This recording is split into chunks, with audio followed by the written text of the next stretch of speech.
강혜신의 오늘의 미국.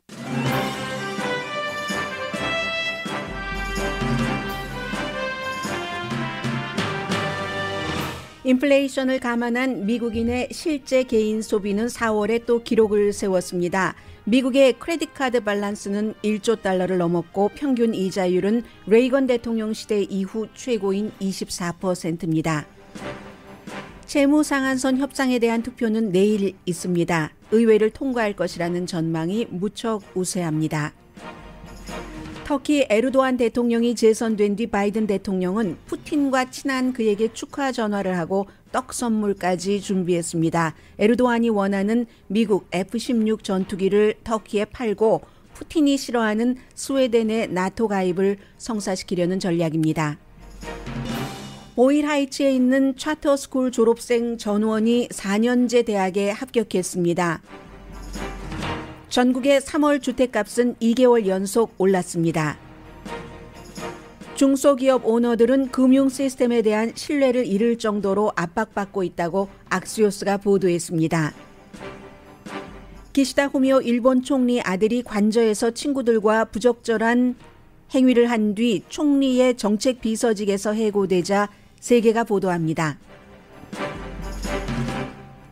여러분 안녕하십니까? 오늘의 미국 강혜신입니다. 메모리얼 데이 연휴가 끝나면 이제 비공식적으로 여름이 시작되는데 아니 이게 웬일입니까? 로스앤젤레스 주변에는 글렌데일도 그렇고 패사디나 길 거리마다 4월부터 보라색 자카란다 꽃이 피는데 꽃이 피질 않습니다. 너무 춥습니다.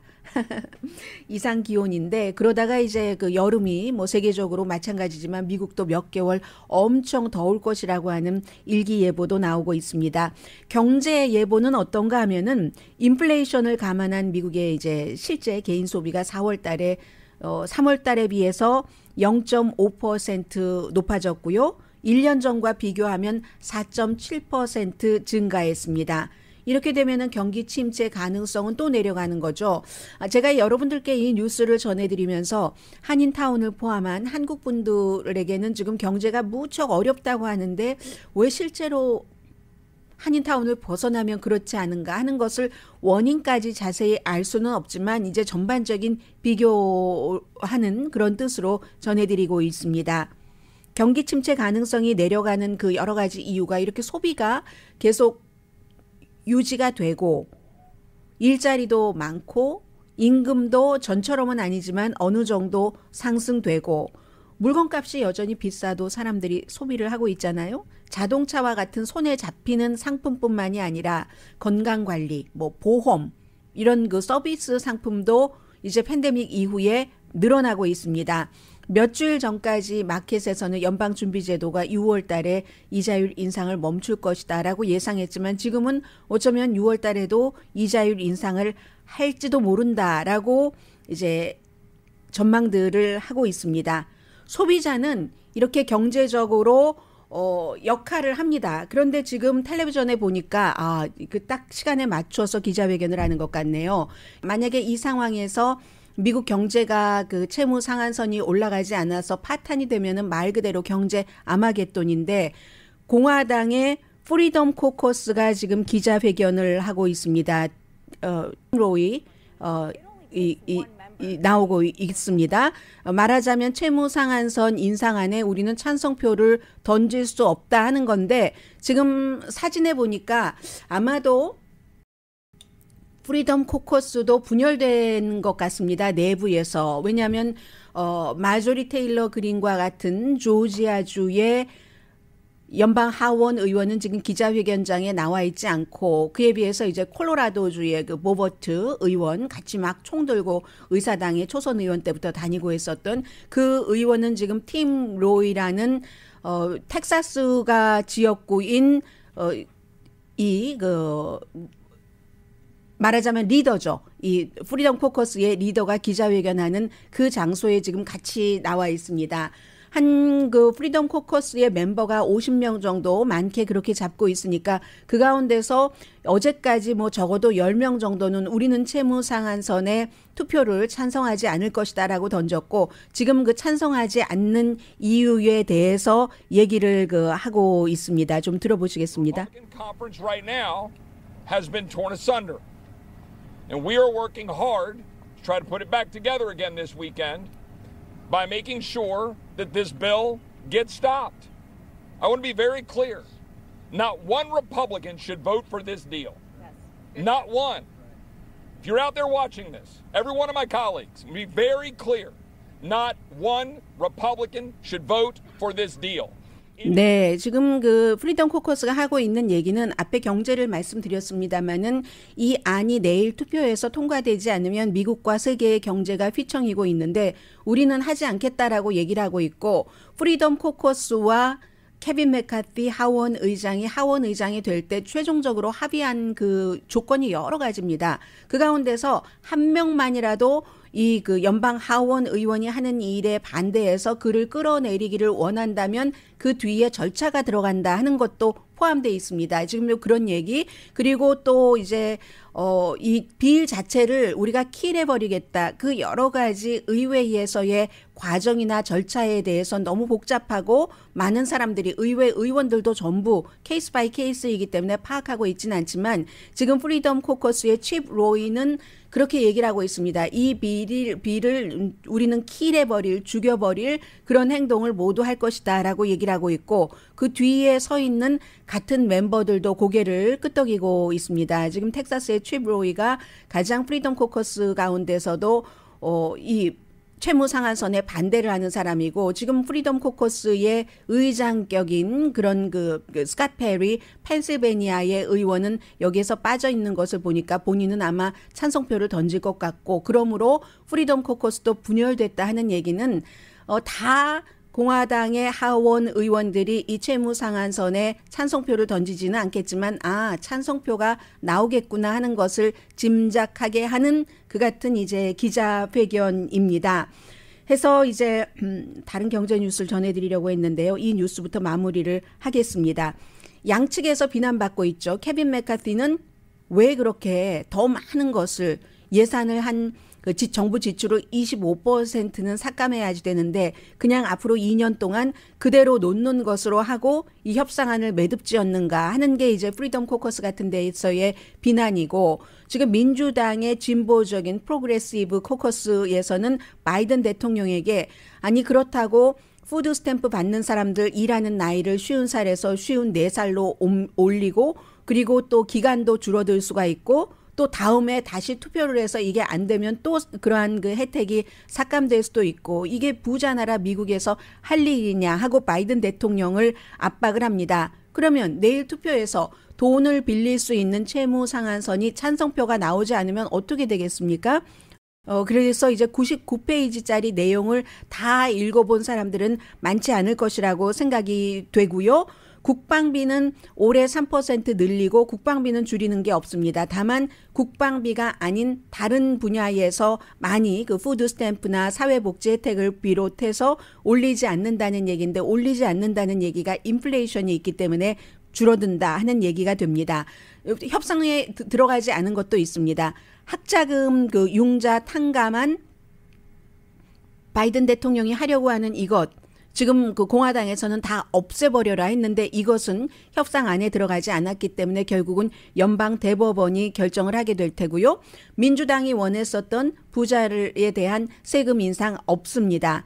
클린 에너지, 공화당은 기후변화에 대한 기금을 없애기를 바랬지만 이것도 협상에는 들어가지 않았습니다. 그 대신에 이제 그 코비드 19에 대해서 최근에 신청을 해서 돈 받으신 분들 많으시죠? 기금이 있는데 뭐 기금이 다 나가지 않았기 때문에 아직도 돈이 남아서 후회하시는 분들 계시겠네요. 300억 달러가 이제 그대로 이것을 없어지는 돈은 아니고 다른 곳으로 이제 지출을 옮기게 됩니다. 사회복지 혜택에 대해서 바이든 대통령이 할 얘기가 있죠. 메디케이드 내가 절대로 가난한 사람들의 의료 시스템이 망가지지 않도록 의료 혜택을 가난하다는 이유로 못 보는 것 이거는 내가 동의할 수가 없다 해서 그대로고요. 메디케이드 손대지 않았습니다. 국세청의 기금도 10년 동안 800억 달러를 늘려서 세금을 막 탈세하는 사람들을 잡아내겠다. 부자를 이런 것이었는데 거기서 이제 100억 달러는 줄어들었습니다. 그러니까 바이든 대통령은 다 줄어든 게 아니라 8분의 1이야 라고 얘기를 하고 케빈 메카티 그 공화당의 하원 의장은 어쨌든 줄였어라고 얘기를 할 수 있는 거죠. 공화당과 민주당 다 좋아진 게 있습니다. 이 프로그램으로 한국 분들 가운데서도 사업을 하시는 분들 혜택을 받으실 것 같은데요. 에너지 프로젝트는 양당에 다 쉽게 민주당을 위한 그 친환경 에너지, 저희 라디오 서울 방송 광고를 들으셔도 뭐 태양광 에너지 이런 얘기 많이 나오잖아요. 정부 보조를 많이 받고 있는데 그런 것도 절차를 간소화하고 빨리빨리 할 수 있도록, 대신에 반대로 영 반대편인 석탄, 뭐 오일 프로젝트 같은 것도 관료주의에서 좀 빨리 뭔가를 건너뛰면서 쉽게 할 수 있도록 이렇게 하는 것도 합의를 했습니다. 해서 프리덤 코커스 등 공화당의 멤버들이 반대표를 던져도 한 뭐 케빈 메카티 그 하원 의장은 95%가 찬성할 것이다라고 얘기를 했지만 한 60표 정도는 반대표가 나올 수도 있다고 보고 있거든요. 그럼 공화당의 하원 의원이 222명이니까 그 가운데서 60표, 민주당에서 극좌에서 반대표가 나온다 할지라도 민주당에서도 213표 가운데서 반 이상 나오지 않겠어요? 그리하여 계산 자체가 하원에서 과반수면 되기 때문에 과반수가 218표입니다. 여러분들 크게 걱정은 안 하셔도 될 것 같아요. 다시 미국이 이 경제의 소용돌이로 들어갈 수 있다 하는 해서 통과되고 상원은 3분의 2면은 60표가 있어야지 되는데 민주당이 뭐 51표, 버니 샌더스 무당파까지 합쳐서 무소속까지 합쳐서 그리고 이제 공화당이 49표인데 상원은 하원과는 좀 다른 입장을 갖고 있고 또 공화당이 특히 미치 매코넬이 하원에서 굉장한 영향력을 발휘하기 때문에 이건 결국은 통과될 것으로 보입니다. 미국이 아무리 의회가 극좌, 극우로 분리가 됐고 대통령과 이제 대통령 뒤에 그 부통령 다음에 서열 2위인 하원 의장, 당이 다른 야당의 케빈 메카티 하원 의장이 2월 달부터 서로 말도 하지 않고 그랬습니다. 이 문제가 이렇게 있는데도 그럼에도 불구하고 결국은 꾸준히 그 스태프들이 일을 하고 만나야지 될 때 만나서 뭔가를 이뤄내잖아요. 그것과 마찬가지로 특히 이제 분열이 심한 하원에서 공화당과 민주당의 분열이 아무리 넓고 깊이 그 홀이 파졌다 할지라도 중도가 많은 겁니다. 아직은 중도가 많아요. 지금 미국의 전체적인 정치 지형도 민주와 공화보다는 중도파가 많습니다. 이 사람들이 모든 것을 결정을 하기 때문에 그와 마찬가지로 미국 의회 내부에서도 중도파가 많기 때문에 미국이 다시 한번 채무 상한선을 최종적으로 의회에서 통과시키지 못해서 경제적으로 큰 그 소용돌이를 겪는 일은 없을 것 같다 하는 게, 그러나 이상한 일이 일어날 수도 있다는 것은 항상 가능성은 둬야 되지만요. 통과될 것이다 하는 게 전문가들이 예상하고 있는 점입니다.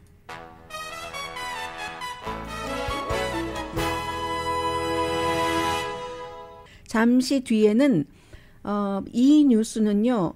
참 왜 그 회사에서도 그렇고 사회생활, 교회에서도 그렇고 밉기는 하지만 같이 손잡고 가야지 되는 사람이 있잖아요. 그리고 미운데 손을 잡아야지 되는 게 뭐 성숙한 국가로서의 태도이기도 하고, 거기서 우리는 뉴스 속에서 형이 상학적인 것 같은, 영양가 하나도 없는 것 같은 그 뉴스 속에서 무엇을 느끼고 재미로 느끼고 배울 것인가 하는 이슈를 잠시 뒤에 전해드립니다.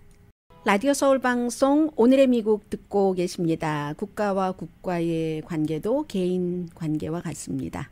터키의 에르도안 대통령이 이제 결선에서 이겨서 뭐 야당 후보를 누르고 당선이 됐는데 미국은 그가 당선되길 원치 않았습니다. 그러나 바이든 대통령은 어제 에르도안 대통령에게 축하한다는 전화를 걸었습니다. 터키가 워낙에 그쪽 지역에서 군사력도 강하고 나토에서 뭐 나토는 누가 들어간다 멤버로 할 때 한 국가만 반대를 해도 안 되기 때문에 터키가 지금까지 스웨덴을 반대하고 있고, 그 이유는 러시아 때문에 그런 것이고, 이 블라디미르 푸틴과 가까운 게 나토 동맹국도 그렇고 미국도 그렇고 영 걸리는 겁니다. 에르도안. 물론 또 터키가 처음에는 그렇지 않았지만 에르도안이 점점 독재를 해서 이제 25년까지 집권하는 게 확보가 돼 있고 그 이후에도 갈 수 있으니까 민주주의와는 맞지 않는 거죠.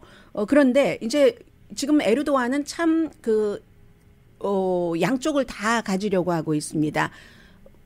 국가가 터키가 우리가 과거에 어떤 제국이었는데 하면서 국민들에게 아무리 경제가 나쁘고 뭐 그 리라 그 화폐가 막 최고로 떨어지고 이렇게 되고 지진이 나서 5만 명이나 숨지고 하는데 본인의 잘못도 물론 크고요. 그런데도 터키는 정말 대단한 국가였어. 세계에 다시 한번 내가 이렇게 어떻게 해볼 거야라고 얘기를 하면서 또 그 터키의 남부고 시리아의 북부인 쿠르드족이 우리 터키를 너무 위협을 해. 그런데 야당 라이벌이 쿠르드족과 이렇게 딱 손을 먹고 이 손을 잡고 이렇게 하고 있어 하고 막 그 불안한 겁을 주는 안보 이런 것을 해서 성공을 한 사람이 에르도안입니다. 물론 법원이라든가 언론이라든가 모든 정치인들을 다 본인의 손 안에다가 쥐고 미국이 좋겠습니까? 좋지 않습니다.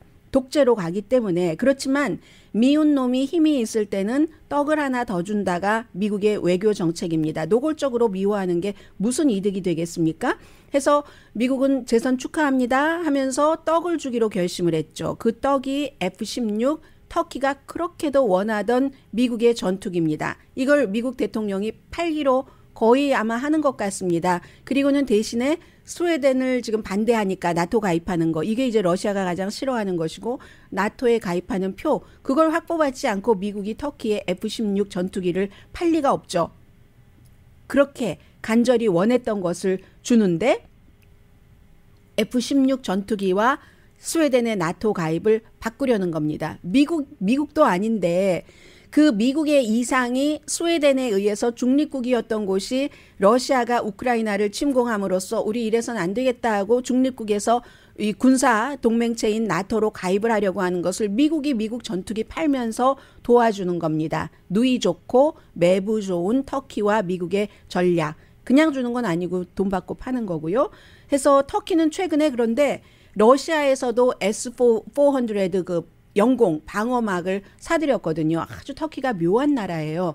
터키가 러시아에 대한 경제 제재를 하지 않습니다. 나토 동맹국이면서도. 그러면서도 우크라이나에 무기를 팝니다. 터키의 무기도 아주 강하기 때문에 그렇게 하면서 세계에서 영향력을 강화시키려고 하고 이제 타이밍이 맞아서 미국이 F-16 전투기를 팔고 대신에 스웨덴을 나토에 가입시키고 이게 이제 리투아니아에서 7월 달에 나토 미팅이 있으니까 그때 아마 마무리가 될 것으로 예상을 합니다. 어제 제가 이 딱 국민이 그 나라만큼 그 지도자를 뽑는다라고 말씀을 드렸는데 그것도 사실은 어찌 보면 조금 섣부른 말일 수도 있습니다. 제가 터키의 정치나 경제나 사회, 문화, 사람들의 트렌드를 다 알지 못하기 때문에 다만 피상적으로 터키 밖에서 많은 매체의 보도, 뭐 미국, 영국 등등의 것을 뭐 중동에서 나오는 것도 쭉 종합을 해서 여러분들께 전해드리는 거기 때문에 이제 이런 모습이 어제 제가 가장 인상적이었던 것은 참 사람은 다른 나라 사람들을 다 모른다 하는 것이 한 반나절이 되면서 느껴지기 시작했는데 터키에서 여성들이 특히 이제 중년 여성들이 굉장히 에르도안에게 찬성표를 많이 던졌거든요. 아니 어찌 그렇게 독재를 하는데 그럴 수가 있는가 밖에서 보면 답답하기도 하죠. 그런데요. 처음에 에르도안도 정치인이 될 때는 어느 나라의 어느 대통령과 마찬가지로 청운의 푸른 꿈을 꿀고 국가를 위해서 애국심에 가득 차서 시작을 했겠죠. 그런데 이제 터키의 에르도안이 더 독재자가 된 것은 2016년도에 쿠데타 시도가 있은 그 뒤부터라고 할 수 있는데 처음에는요. 그 당시에 지금 미국의 정치와도 비슷하게 갈 수가 있습니다. 트럼프 전 대통령이 말이야 엘리트들이 그 블루칼라 당신들을 생각을 안 해. 지들이 뭐 잘났다고 겉멋만 잔뜩 들어가지고 말이야 하면서 그 블루칼라들이 하는 말과 생각과 이런 것을 여과 없이 막 얘기를 해줬잖아요. 그래서 야 우리의 구세주네 하고 트럼프를 계속 지지를 하고 있습니다. 에르도안에 대한 그 같은 희망이 있었습니다. 에르도안은 처음에 트럼프 전 대통령과 같은 싸구려 말 같은 것을 하진 않았지만 터키가 엘리트들만 말이야 막 이렇게 집권을 하고 그래서 이게 예를 들어서 엘리트들은 스카프도 벗으라고 하고 이 에르도안이 집권하기 전에 이제 뭔가 엘리트들이 집권을 할 때 좀 새로운 세계로 나아가야지 된다 하면서 무슨 여성들을 스카프를 머리에다 써야지 되고 이런 것 없어야 돼. 그런 스카프를 쓰거나 하면은 그 여성들에게 어떤 불이익을 줬었습니다. 그걸 에르도안이 풀어 헤친 거죠. 그래서 아직도 스카프를 쓰는 자유. 어떤 사람들은 사우디아라비아에서 여성들이 막 왕족 여성들이 미국에 와서 공부하고 자유를 누리잖아요. 그런 여성들도 있지만 어떤 여성들은 스카프를 쓰고 누구에게 복종당한 게 편한 여성들도 있는 겁니다. 다 사람마다 생각이 다르니까.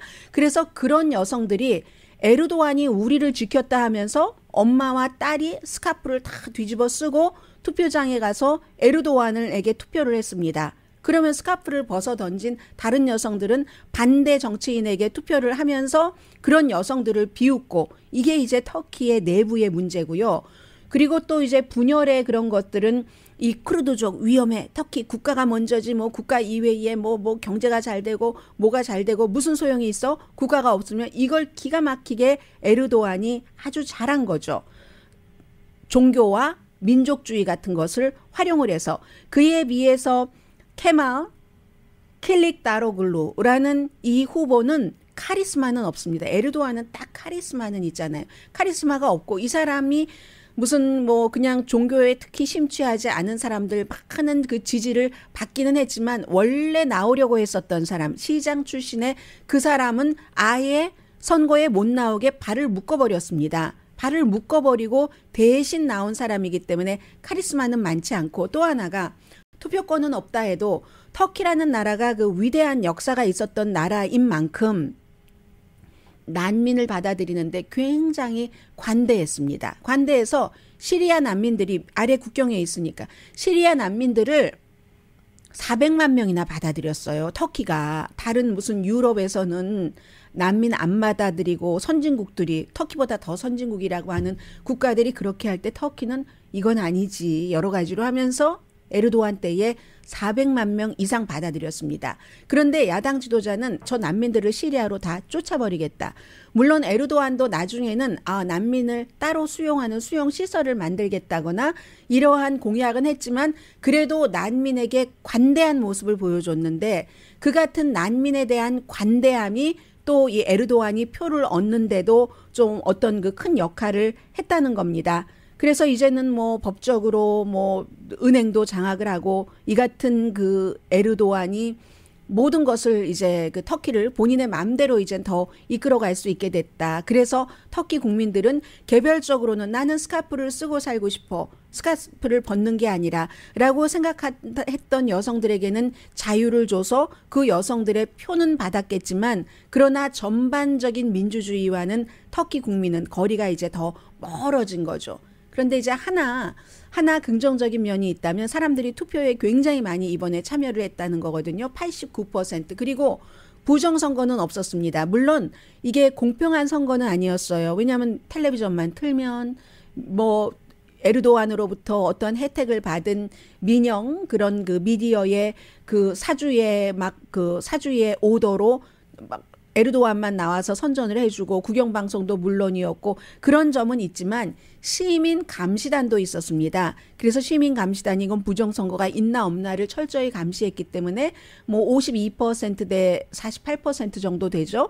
그 라이벌이 받은 표가, 그 정도의 표 자체는, 투표 자체는 부정선거라고 보지는 않습니다. 그 정도가 이제 긍정적인 면이라고 할까? 그런 것이고요. 그래서 이제 에르도안이 됐어도 미국에서는 또 다른, 항상 이 선진국인 이유가 있는 겁니다. 모든 곳에 한 곳에 다 그 올인하지 않습니다. 올인하는 경우가 있지만, 올인을 할 때는 국가의 이익을 위해서 너무 확실한 데는 올인을 하지만, 저렇게 미국 내에서 벌어지는 일이 아닌 상황에서는 올인을 하지 않습니다. 세컨드, third 그런 플랜을 다 세워놨기 때문에 F-16기를 지금까지 터키에 안판되는 이유가 있는 겁니다. 지난번에 스웨덴 왜 나토 가입 안 해주는가, 우리가 팔게 해줘 했으면은 이번에 쓸 카드가 없었잖아요. 그때 시간상으로 미리 했어야 될 필요가 없는 거죠. 이런 것들을 이제 미국의 외교에서 우리가 배울 수 있는 거고요. 그리고 조금 가볍고 아주 즐거운 뉴스를 전해드립니다. 이것도 역시 정말로 살아날 길이 있는 거구나 하는 희망을 주는 뉴스이기도 한데요. 보이라이츠 하면은 뭐 보이라이츠에도 부자들이 사는 곳이 뭐 드문드문 있을 수도 있겠으나, 대체적으로 라틴계 이민자들이 많이 사는, 가난한 사람들이 많이 삽니다. 보일하이츠에 있는 차터스쿨 졸업생 전원이 4년제 대학교에 입학에 합격을 했습니다. 이 차터스쿨은 2015년도에 설립했고요. 차터스쿨 이름이 뭐든가요? 칼리지 게이트로 기억이 되는데요. 칼리지 게이트 한번 확인 한번 해보겠습니다. 칼리지 게이트 맞네요. 그런 학교에서 2015년도에 설립이 돼서 45명이 학생인데 이 학생들은 학교의 교장 선생님이 하시는 얘기가요. 빈곤의 대물림을 없애고 싶다 하는 아름다운 희망이잖아요. 부모들은 가정에서 대학교 간 사람들이 거의 없습니다. 이 45명 학생들은. 그래서 딱 그 차터스쿨이라는 게 공립학교는 아니면서 그 지원은 교육기금은 받으면서 학교의 목적에 맞게 어떤 때는 뭐 성적을 굉장히 강화하는 것도 있고 그 지역에서 뭔가 목적에 맞게 이제 학교를 운영하는 게 차터스쿨이잖아요. 독자적으로 운영을 하는. 그래서 혁신도 나오고 실험적인 방법도 나와서 특별한 학생들에게는 아주 잘 적용이 되는 건데 이 학교는 등록금 무료였습니다. 그리고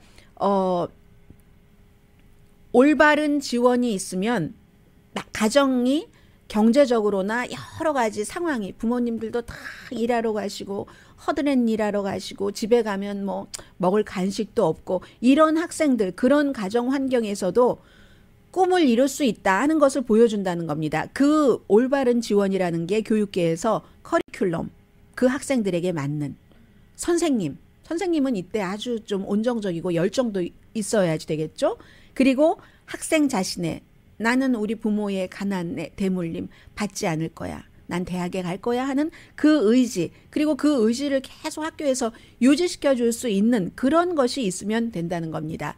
그래서 이 45살의 학생들은요. 집에 가면은 거의 그 스페니쉬를 얘기하고요. 저소득층이고요. 교장 선생님 헥터 알바라도라는 교장 선생님입니다. 세대 간의 빈곤의 고리를 끊는다 해서 이 45명이 4년대 대학교에 전부 합격을 한 것은 물론이고 장학금도요. 45명 한번 나눠보세요. 한 학생이 평균 얼마 갔나? 이미 63만 달러를 확보를 했습니다. 63만 달러를. 어떤 학생도 환영한다고 하고 집 코드도 상관없이 해서 지금 학생들이 점점 늘어나고 있다. 어디엔가에는 다 이렇게 의지가 있으면 희망이 있다. Where there is a will, there is a way. 방법이 있다는 것을 보여준 칼리지 게이트라는 보일하이츠에 있는 차터스쿨의 스토리였고요. 잠시 뒤에 경제 뉴스 전해드립니다.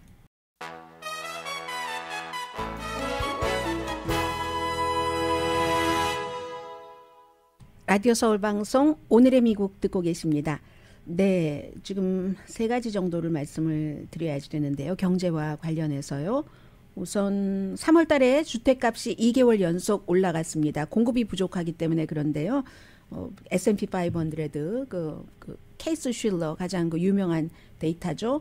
보면은 2월 달에 비해서 0.4%가 올랐고 계절적인 요인 다 감안해서입니다. 1년 전에 비해서는 전국적으로 물론 지역에 따라서 차이는 있겠지만요. 3월에 집값은 0.7%가 올랐습니다. 그런데 2개월 연속 집값이 올랐다고 해서 집값이 회복되네 하고 확정 지을 수는 없겠죠. 지난해 6월 달부터 내려가기 시작했잖아요. 그리고 또 지금 뭐 모기지 이자율도 그렇고 6월 달에 이자율을 다시 인상할 가능성도 조금 높아진다고 하니까 또 경제가 약한 것 같지는 않지만 어떻게 되는지 아직 이런 분석 저런 분석이 나오는 것을 보면 또 실물로 느낄 때도 조금 다르고 하는 것을 보면은 뭐 확실하게 안정적인 건 아니잖아요. 해서 변경은 있을 테고 앞으로 몇 개월도 조금 지켜봐야지 된다는데 분명한 건 분명히 공급 부족이죠.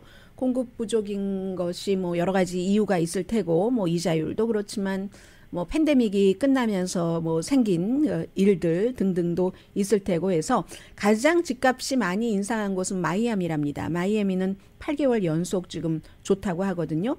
새집 단독주택 판매가 4월 달에 3월에 비해서 4.1%가 증가했고 이렇게 되면은 이제 결국은 미국 항상 집값이 수요와 공급인데 너무 부족하거든요. 집을 잘 안 짓습니다. 건축업자들이. 그렇기 때문에 물론 아파트먼트를 뭐 콘도미니엄 같은 것을 오피스를 개조한다던가 이런 것은 해도 단독주택을 잘 안 짓는데 이렇게 괜찮다 하는 느낌이 오면 주택업자들도 좀 자신감이 생겨서 좀 더 많은 주택이 지어질 것이다. 아직도 몇백만 채 정도는 700만 채 정도는 부족하다고 하더군요. 스몰 비즈니스 오너, 스몰 비즈니스 오너라기보다 스몰 비즈니스보다는 조금 큰 규모의 사업을 하시는 분들이 은행이 이제 점점 불만도 많고요. 내가 은행 믿고 장사 못하겠어 하시는 얘기들을 많이 하신답니다. 당연하죠. 3월 초에 실리콘밸리 뱅크, 시그니처 뱅크 파산이 있은 뒤에 은행들도 겁이 나니까 중형은행과 중소기업을 주로 이제 딱 포커스를 두면서 보도한 기사거든요. 악시오스에. 그러나 그 중소기업을 딱 보면은 그 다음에 중소기업보다 규모가 작은 우리 그 스몰 비즈니스를 많이 하시는 한국 분들도 대강의 흐름이 이렇게 가구나 하고 짐작은 하실 수 있을 것 같아서 전해드립니다. 돈을 빌려도 이자율이 워낙 높은데 빌리기도 너무 힘들어요. 은행도 이유가 있죠. 회수율 걱정하니까 실리콘밸리 뱅크처럼 저렇게 되면 어떡하나?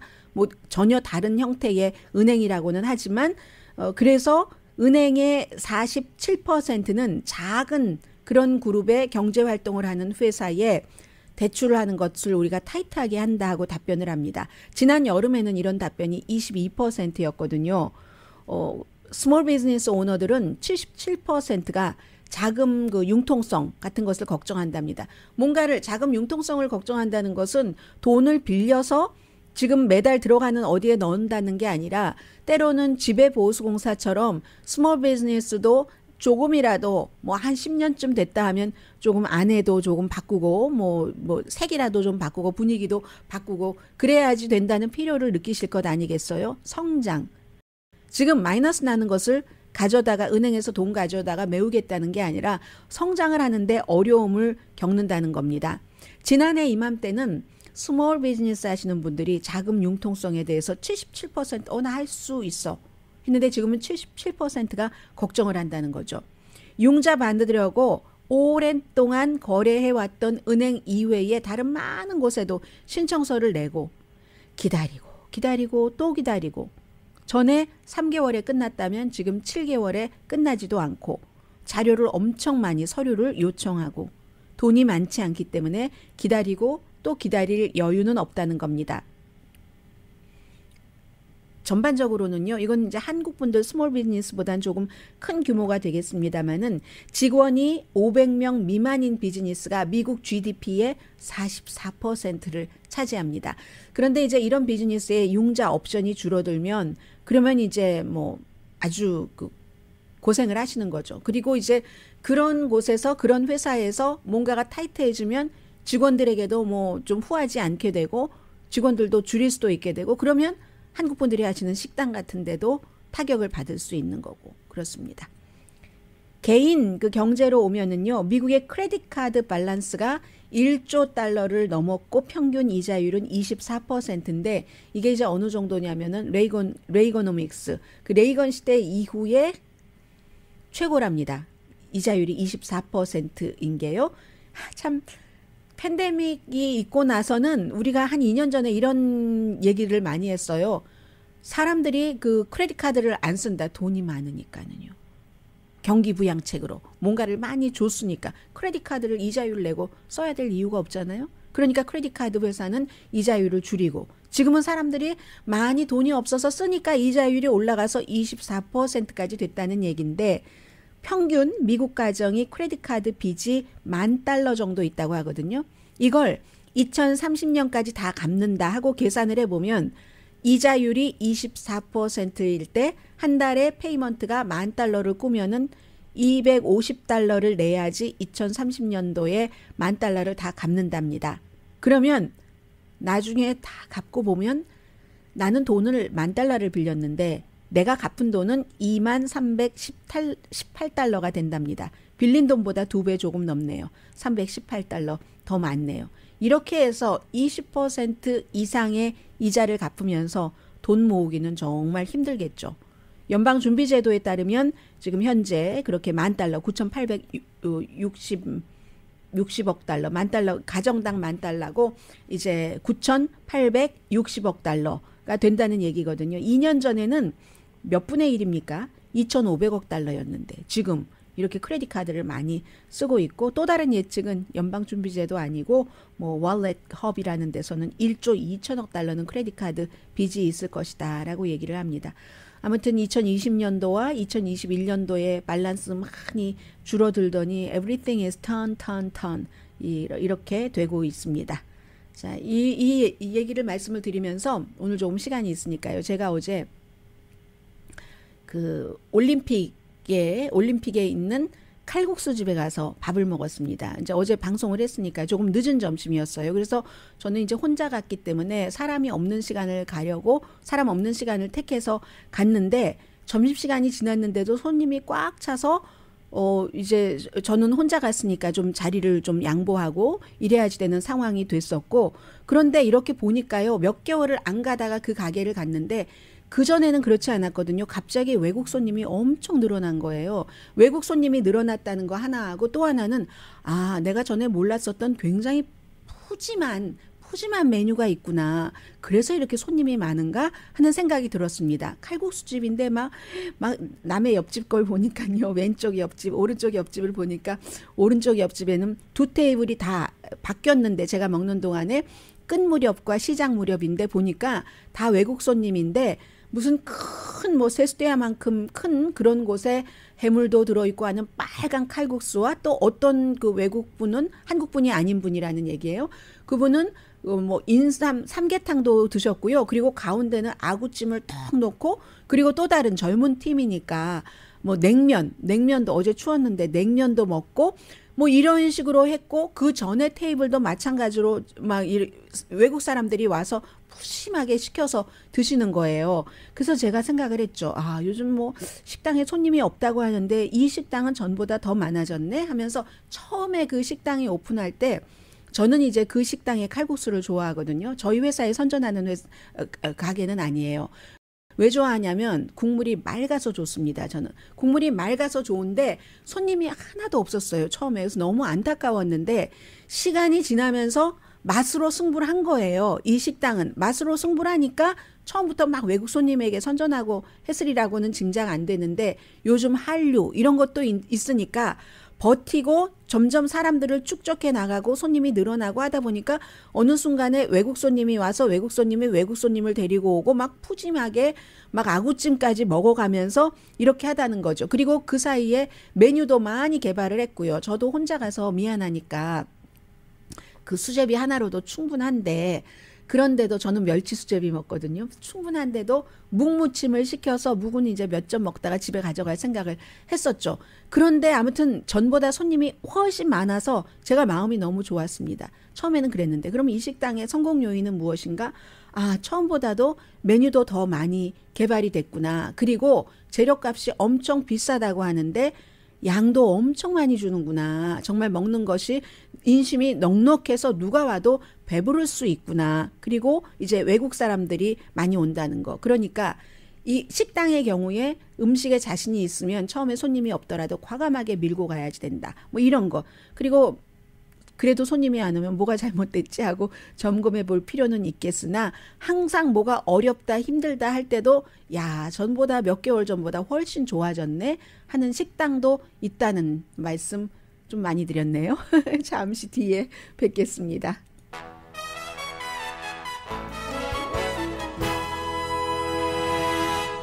자, 뉴스를 기시다 후미오 일본 총리의 큰아들이 정책 비서관이었는데 기시다 후미오 총리에 해고됐습니다. 그러니까 미국 오늘 뭐 워싱턴 포스트, 뉴욕 타임스, 영국의 BBC 방송, 가디안 전부 보도를 하거든요. 우선 내용이 뭐 재미있을 수도 있는 거고, 여러 가지 의미에서 총리실 관저에서 개인 파티를 했다 하는데, 사진 자체에는 뭐 막 파티를 하고 이런 사진이 나오지는 않습니다. 그래서 적절치 않다 하는 이유인데, 32살이에요. 소타로라는 이 정책 비서관이 관저에서 레드 카펫이 쫙 깔려 있어요. 이 계단에 요즘 그 그 디플로맷이라는 그 넷플릭스 드라마 보시는 분들 계실지 모르겠는데 이 레드 카펫이 쫙 깔려 있고 그게 또 일본에서의 그 관저의 레드 카펫이 너무 상징적인 것이고 그 빌딩 자체는 100년도 더 됐는데 지금은 이제 사저로 쓰고 있고 어떠어떠한 이유로 그래서 그 레드 카펫에서 항상 총리가 내각을 임명을 하면은 거기서 사진을 찍죠. 기시다 후미오 총리도 그랬고 아베 신조도 그렇고 거기서 바로 이 기시다 후미오 총리의 아들이 철없이 친구들이랑 떡하니 사진을 찍었고 본인이 맨 앞줄 제일 가운데에 서 있었습니다. 마치 총리인 것처럼. 그리고 또 친구들이 2명이 한 사람 여성 한 사람 남성이 연단이 있잖아요. 기자회견을 하는 그 연단에서 마치 기자회견을 하는 것처럼 한다던가 아니면 레드 카펫이 계단이니까 높은 계단이니까 거기서 이 아들이 쫙 누워서 이렇게 셀폰으로 사진 찍는 이런 것들이 나오고 나서 이제 아버지가 아들을 해고시켜 버렸습니다. 공공장소에서 이러한 일은 부적절하다 하는 건데 이 아들은 32살이에요. 이번 일이 처음이 아니라 아버지와 함께 뭐 수행해서 뭐 영국의 런던을 간다던가 하면은 관용차를 타고 본인이 막 관광을 다닌다던가 파리, 런던 이런 데서 아니면 또 누구에게 줄 선물을 런던의 막 최고급 백화점에서 뭐 산다던가 그건 뭐 능력이 있으면 됐죠. 오케이? 그래서 이제 문제인데 일본에서는 막 계속 이렇게 이렇게 뭐죠? 이렇게 세습되잖아요. 어떠한 정치적에서 어제 오늘 미국에서 그 석세션이라는 드라마가 끝난 것이 굉장히 화제인데 이 석세션 같은 것이 되기 때문에 아베 신조도 그랬고 기시다 후미오의 아버지도 할아버지도 전부 이제 정치인이었잖아요. 그래서 아들도 이렇게 고용하는 게 전에는 무역회사 다녔는데 이렇게 고용하는 게 뭐 그렇게 흔한 일은 아닌데 흔치 않는 일은 아닌데 일을 잘해야지 되는데 이렇게 됐다 해서 더군다나 모든 게 타이밍이에요. 오늘은 다. 기시다 후미오 일본 총리가 이 윤석열 대통령과의 회담에서 얻어간 성과도 크고 그리고 이제 G7 정상회담에서 뭔가 또 잘했고 게다 대고 마지막에는 젤렌스키 그 우크라이나 대통령까지 초대를 해서 마무리를 잘해서 많이 올라갔었거든요. 지지율이 올라갔는데 올라가면 뭐합니까? 아들이 이 같은 스캔들을 내서 다 큰 아들이 32살 아들이 아버지의 그것을 싹 깎아먹었다고 그래서 이제 굉장히 세계에서 보도를 많이 하고 있습니다. 네, 지금 워싱턴에서는 대통령이나 하원 의장이 어떻게 하면 내일 채무상한선 이걸 통과시키는가 열심히 일을 할 테고요. 그 밖에도 중요한 뉴스 너무 많습니다. 캘리포니아주에서는 이제 다이언 파인스타인 연방 상원의원이 자꾸만 뭔가를 혼돈해서요. 그래서 이 사람 계속 있어야지 돼 말아야지 돼 하는 그런 의견 일치가 이루어지지 않고 있는 것도 있고 트럼프 전 대통령은 법적으로 재판관들을 그 판사들을 굉장히 지금 비난하기 시작했습니다. 강희신이었습니다.